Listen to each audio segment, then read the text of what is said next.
लेकिन आज उनके साथ 700 किसान मारे गए। हमारे यहां से सम्मानीय देवेंद्र जी ठाकरे गए थे उस आंदोलन में। मैं आपको बता दूं, दिल्ली कड़ाके की ठंड में किसान बैठा है, 700 किसान मारे गए। क्या ये भारत कृषि प्रधान देश कहेंगे इसको? कहेंगे ये कृषि प्रधान देश है? हमारे लोग कहते हैं हम यहां के राजा है। काय के राजा हो? आज राजा बनने की कोई स्कीम नहीं है आपके पास। आज आपको डर लगता है लड़ने के लिए। बिरसा मुंडा निकल गए लड़ने के लिए, सामने वाले की हालत खराब कर दी। बाबा साहब निकले, बाबा साहब ने 4 बच्चे की कुर्बानी दी। हमारे लोगों के पास 1 फूटी कौड़ी का टाइम नहीं है महापुरुषों के लिए। 4 बच्चे की कुर्बानी दी, जब जाके आज आपके बच्चे सरपंच, उप सरपंच और ये एसपी, डीएसपी, कलेक्टर बन रहे, विधायक बन रहे, सांसद बन रहे। आज हमारे लोगों के पास समय नहीं है हमारे समाज के लिए किसी के पास। ये समस्या है, समस्या खड़ी होगी। अभी आने वाला समय बहुत खतरनाक है हमारे लिए, आप देखना। और आपको दिख भी रहा है, आज अगर हमारी बेटियों के साथ बलात्कार हो रहा है तो ओबीसी, एससी, एसटी की ही बेटियां मिलेगी आपको सवर्ण समाज की बेटियां नहीं मिलेगी। पता लगाइए, पूरी न्यूज उठाइए, अभी कई पेपर देखिए, यूट्यूब देखिए, टीवी देखिए। यह समस्या है और इस समस्या का सॉल्यूशन भी हमारे पास है, समाधान भी है, कर सकते हैं। लड़ना पड़ेगा।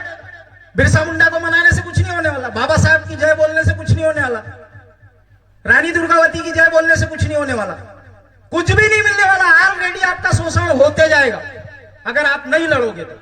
ये समस्याएं हैं।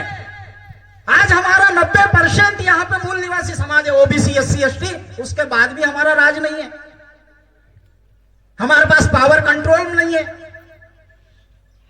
इसकी कभी समझ है तो अपनी सोच को बढ़ाना पड़ेगा। और सोच कब बढ़ेगी? हम अपने, अगर हमारी सोच उतनी नहीं है, लेकिन हम अपने बच्चों को शिक्षा देकर के इस सोच को ला सकते और इस सिस्टम को ला सकते। ये हमारे पास है, वो पावर भी है, क्योंकि हमारे अंदर किसका खून है? हमारे अंदर जिसने अखंड भारत का निर्माण किया वो चंद्रगुप्त मौर्य सम्राट अशोक, मौर्य खानदान का खून है हमारे अंदर। किसका खून है? अखंड भारत का निर्माण करने वाले ऐसे राजाओं का खून हमारे अंदर है। आदिवासी समाज में राजा पैदा हुए, राजाओं का खून है। क्यों फिर इस हालत, क्यों ये हालत है? कभी हमने सोचा है? अभी हमारे बाप जी ने कहा कि हम राजा भोज की औलाद है। क्या हालत है राजा भोज की औलादों?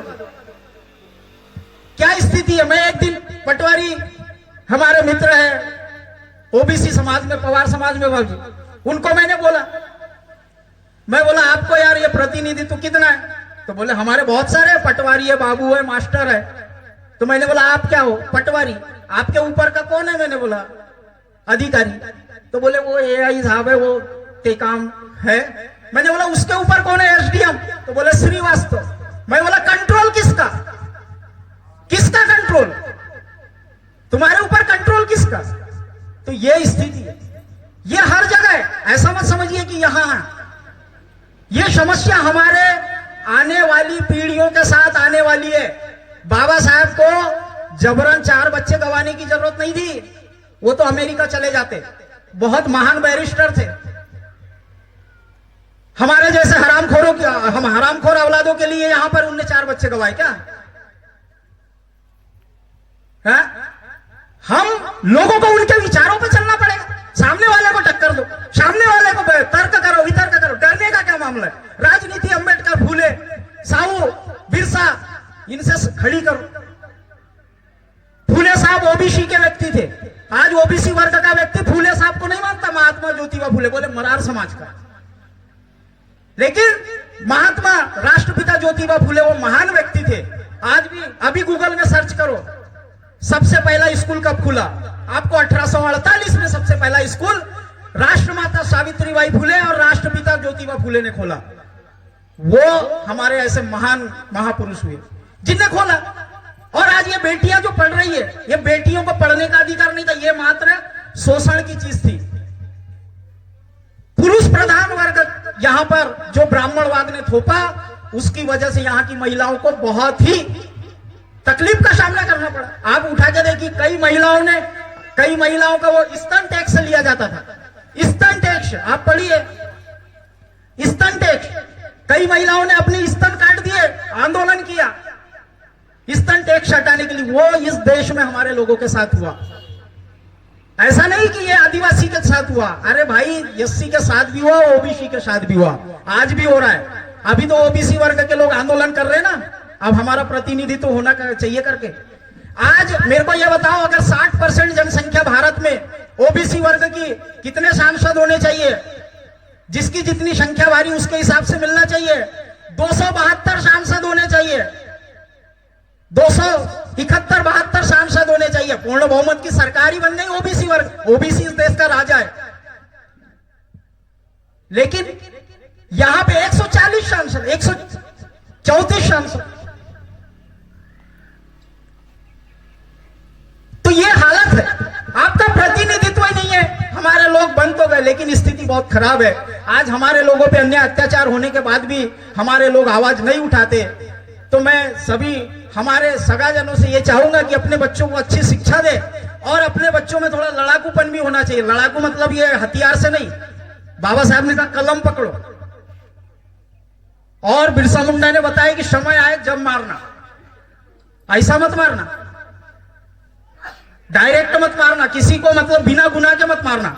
हमारे जो लोग हैं, हमारे लोगों ने कभी किसी के साथ भेदभाव नहीं किया, क्योंकि हम प्रकृतिवादी लोग हैं। प्रकृतिवादी मतलब हम प्रकृति को मानने वाले। तो प्रकृति को मानने वाले लोग कैसे होना चाहिए? किसी से भेदभाव नहीं करना चाहिए। क्यों नहीं चाहिए? अगर ये पेड़ ऑक्सीजन दे रहा है तो आदिवासी समाज को दे रहा है क्या? कि ओबीसी को दे रहा है क्या? कि एससी को दे रहा है क्या? कि सामान्य को दे रहा है क्या? सबको दे रहा है ना। तो ये जो है, वैसा ही प्रकृति ने जैसा व्यवहार किया, हमारे अंदर वैसा व्यवहार होना चाहिए। और हमारे जितने भी महापुरुष हुए उनके अंदर वैसा व्यवहार था। आप देख लो, बिरसा मुंडा जी ने भी लड़े, सामंतवादियों के खिलाफ लड़े, ब्राह्मणवादियों के खिलाफ लड़े, लेकिन उन्होंने कभी किसी गरीब मजलूम शोषित को नहीं मारा।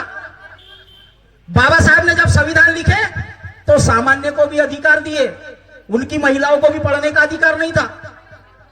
हिंदू कोड बिल में कानून मंत्री पद छोड़ा, यहां छोटे छोटे पद नहीं छोड़ा।